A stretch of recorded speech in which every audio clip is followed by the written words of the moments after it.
20 से भी ज्यादा एमिनिटीज के साथ 1, 2 एंड 3 BHK अवेलेबल है। शहर के बीचों बीच बन रही DZ सिटी में बुकिंग चालू है और DZ सिटी का काम भी तेजी से चालू है। ग्राउंड+2 कमर्शियल और मुमरा के सेंटर पॉइंट के साथ DZ सिटी आपके लिए एक बेहतरीन ऑप्शन बनता है। ज्यादा जानकारी के लिए दिए गए नंबरों पर कॉल करें या उनकी सेल्स ऑफिस विजिट करें। महाराष्ट्र की महायुति सरकार की सुरक्षा में मुस्लिमों के नरसंहार के भाषण करने का विधायक नीतेश राणे का सिलसिला है जारी। देखिए अकोला की सभा में कैसे नीतेश राणे ने जहर उगला।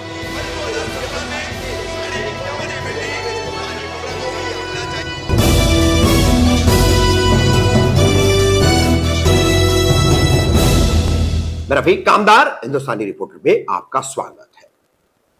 21 जनवरी को मीरा रोड में नया नगर परिसर में प्राण प्रतिष्ठा समारोह की एक रामरथ यात्रा जाती है और तनाव पैदा होता है। 22 जनवरी को बीजेपी विधायक नीतेश राणे, जो आजकल हिंदुत्व के पोस्टर बॉय, जिन्हें महाराष्ट्र की महायुति सरकार शिवसेना शिंदे, भारतीय जनता पार्टी और राष्ट्रवादी कांग्रेस पार्टी अजीत पवार, इन तीनों दलों की महायुति सरकार ने संरक्षण देकर के बिल्कुल पूरे राज्य में मुसलमानों के और अल्पसंख्यकों के खिलाफ जहर उगलने के लिए खुला आम छोड़ रखा है। उनकी नरसंहार की बातें, उनके धार्मिक स्थलों को मिटाने की बातें और कई ऐसी हरकतें लगातार नीतेश राणे कर रहे हैं। मीरा रोड में 21 जनवरी को जो घटना हुई, उसके बाद 22 जनवरी को जाकर आग में घी डालने का काम नीतेश राणे ने किया, लेकिन मामला नहीं दर्ज किया गया। उससे पहले भी कई नीतेश राणे के भड़काऊ भाषण हुए। उसके बाद नीतेश राणे जहां भी कोई छोटा मोटा मुद्दा हो रहा है या कोई तनाव हो रहा है, तो उस तनाव को बढ़ाने के लिए पोलराइजेशन नीति के तहत जो भाजपा और महायुति सरकार द्वारा तय की गई है, उसके तहत पहुंच जाते हैं। अब पहुंचे हैं रविवार 18 फरवरी को अकोला में, और अकोला में उन्होंने अपने भाषण में जहां एक तरफ मुस्लिम सांसद इम्तियाज जलील को, उनके नाम को लेकर अपमानजनक शब्द इस्तेमाल किए, ओवैसी जो इस पार्टी के मुखिया है उनके लिए अपमानजनक शब्द इस्तेमाल किए, वहीं उन्होंने जिहादी, हिरवे वड़वड़नारे सांप ऐसे कहते हुए मुसलमानों के खात्मे की बातें भी की। और किस तरीके से भड़काऊ भाषण किया है, हिंदू समाज को मुसलमानों के खिलाफ, मुस्लिम समाज के खिलाफ कैसे खुलेआम भड़काया है अकोला में। देखिए वो पूरी उनकी स्पीच, उनका पूरा भाषण हम आपको दिखा रहे हैं। मगर शेर पढ़ने वाला एक मुफ्ती जेल में जा सकता है, उसके बाद एक एक करके कई मामले दर्ज हो सकते हैं, लेकिन लगातार हेट स्पीचेस करने वाला, मुसलमानों के खिलाफ हिंदुओं को भड़का करके हमला करवाने वाला, जिसका मीरा रोड सबसे बड़ा उदाहरण है और अन्य कई जगहों पर उदाहरण है, जैसे चेंबूर का रहने वाला और कनकवली में मार खाने वाला आसिफ शेख मुंबई का, ऐसे कई उदाहरण है। लेकिन खुद सरकार जब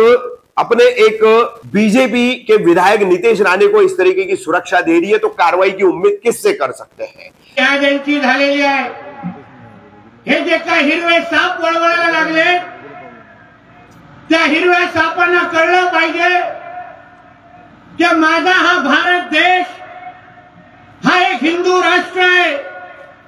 इथे 90% लोक हे हिंदू राहतात, म्हणून कुठल्याही हिंदू समाजाच्या माझ्या कुठल्याही व्यक्तीवर अगर या हिरव्या सापाने वाकड्या नजरेने पाहिलं तर ते डोळे आम्ही ठिकाणावर ठेवणार नाही, हा इशारा देण्यासाठी हा कार्यक्रम या निमित्ताने घेतलेला आहे।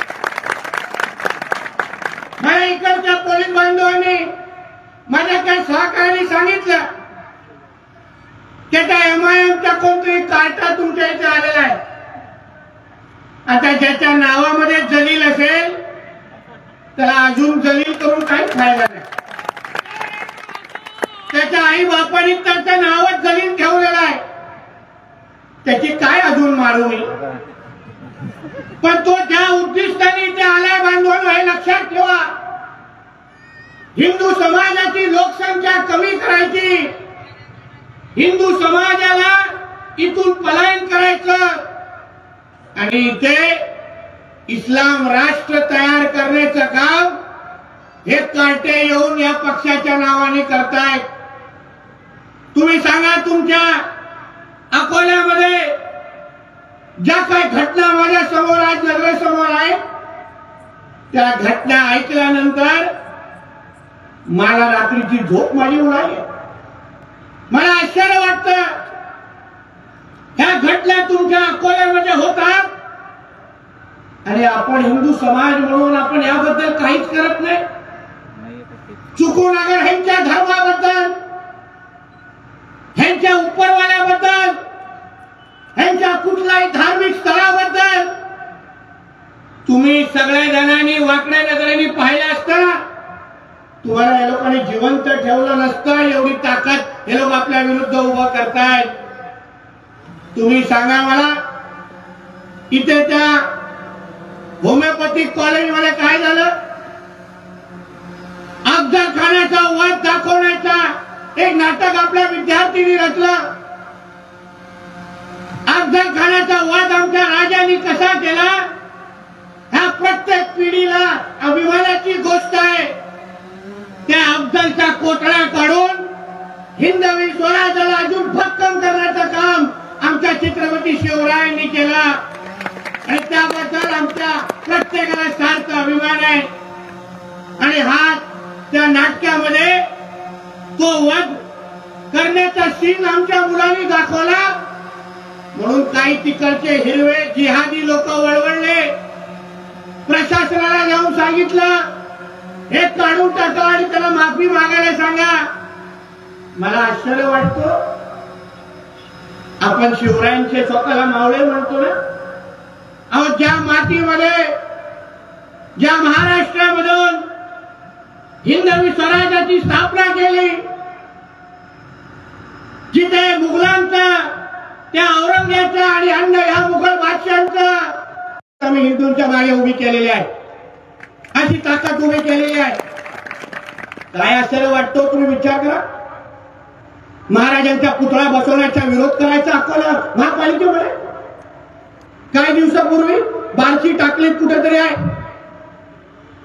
महापालिकेला बारशी टाकलीवर महाराजांचा पुतळा बसवायचा नाही. कोण सांगतं? हे 10 जिहादी कुठले तरी नगरसेवक, कुठल्या मुसलमान नगरसेवक जिहादी विचाराचे सांगतात महाराजांचा पुतळा बसवायचा. अशा लोकांना आपण निवडून देतो जे या शिवरायांचा पुतळा बसवायचा नाही अशी जाऊन तिथे मागणी करतात आणि ही मागणी केल्यानंतर तुमच्या ह्या अकोल्यामध्ये ते मोकळ्या पद्धतीने फिरू शकतात. एवढं मोकळी आहे का? चुकून करा, त्यांच्या धर्माच्या विरुद्ध काहीतरी वाक्य बोलून दाखवा, बघा तुमच्या लोकांची काय अवस्था होते. अहो, आपल्या मंदिराच्या समोर इथं कुठेतरी राम मंदिर आहे, सुभाष चौक आहे ना, राम मंदिर तिकडे. काय केलंय त्या राम मंदिरच्या बाजूला?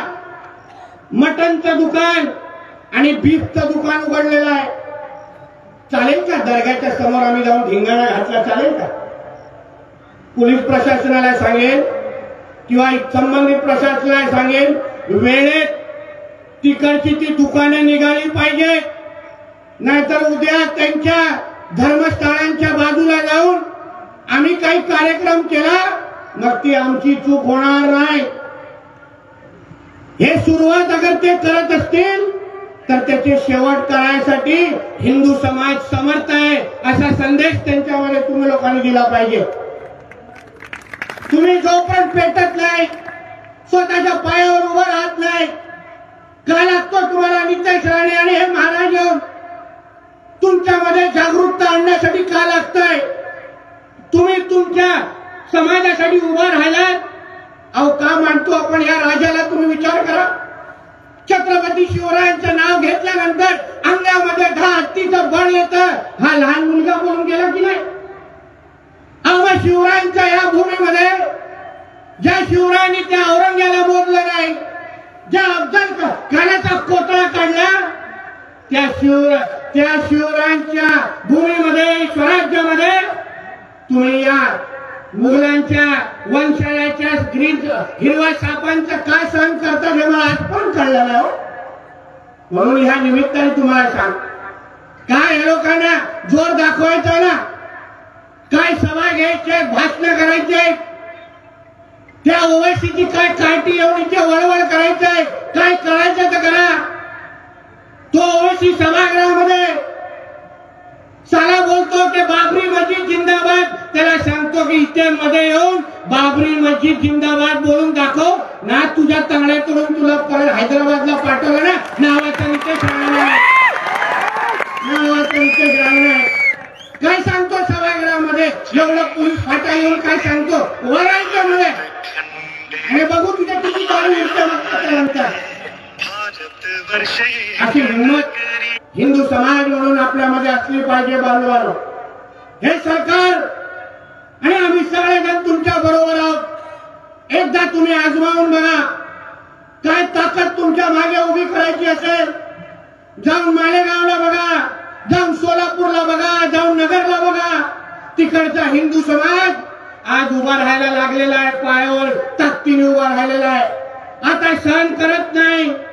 जिथे जिथे अन्याय होतो तिथे तिथे आवाज उचलण्याचं काम तिकडच्या हिंदू समाज आपल्या ताकदीने करतोय, आणि हीच अपेक्षा आपल्या सगळ्यांकडून बांधवा.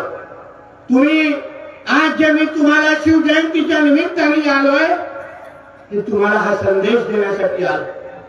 परत तुमच्या या बाळापूरमध्ये, अकोल्यामध्ये या हिरव्या जिहाद्यांनी काही वळवळ केली तर पुढच्या वेळी न सांगता तुमच्या इकडे येईल आणि त्या लोकांना माझ्या बरोबर घेऊन जा. समृद्धी हायवेवर आजूबाजूला खूप काळोख आहे, टाकून देईन तिकडे, मग कळेल तेव्हा. म्हणून परत आमच्या हिंदू समाजाकडे वाकड्या नजरेने पाहिलं तर शिवरायांची शपथ घेऊन सांगतो, कोणालाही दोन पायावर परत घरी जायला देणार नाही. ही शपथ मी शिवरायांच्या समोर तुमच्यासाठी घेतो. तुम्ही फक्त हिंदू समाज म्हणून अकोल्यामध्ये उभा राहण्याची तयारी दाखवा. समाज म्हणून स्वतःच्या पायावर उभा राहा.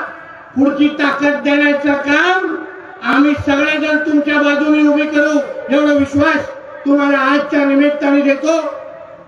यापुढे महाराजांना आमच्या बोलायचं म्हणून जास्त वेळ घेत नाही. तुम्हाला जो संदेश दिलाय, माझी अपेक्षा आहे हिंदू समाज म्हणून तुम्ही माझ्या प्रत्येक शब्दाला एका राजकीय भाषण नाही आहे. मी काय राजकीय पक्षाचा कार्यकर्ता म्हणून आलेलो नाही आहे. माझा धर्म आणि माझ्या समाजाच्या विरोधात अगर कोण षडयंत्र रचत असेल, वाकड्या नजरेने पाहत असेल, तर माझ्या समाजाला ताकद देण्याचं काम हे मी माझं कर्तव्य स्वीकारून आज तुमच्या इथे आलेलो आहे. तुम्ही फक्त एक आवाज उचला, फक्त ताकदीने उभे राहा. पुढचं तुम्हाला सुखरूप घरी शांत पद्धतीने झोपून देण्याचं काम आम्ही आमच्या सगळ्या पद्धतीने करू, एवढा विश्वास तुम्हाला मी आजच्या निमित्ताने देतो. परत एकदा आयोजकांचा आभार मानतो की तुम्ही जो सत्कार केला, स्वागत केला, यासाठी मनापासून तुमचे आभार मानतो. पवाड्या म्हणणारे सगळ्या माझ्या भगिनींना आणि सगळ्या त्या पूर्ण लोकांना मनापासून तुम्हाला शुभेच्छा देतो. इथेच थांबतो. जय हिंद, जय महाराष्ट्र. आणि एकदा जोरात होऊन दे, त्या जलिलाची घुंगण्याखाली हवा निघून गेली पाहिजे. एकदा जोरात होऊन दे. जय श्रीराम, जय श्रीराम. मागून पण होऊन दे. जय श्रीराम, जय श्रीराम. धन्यवाद.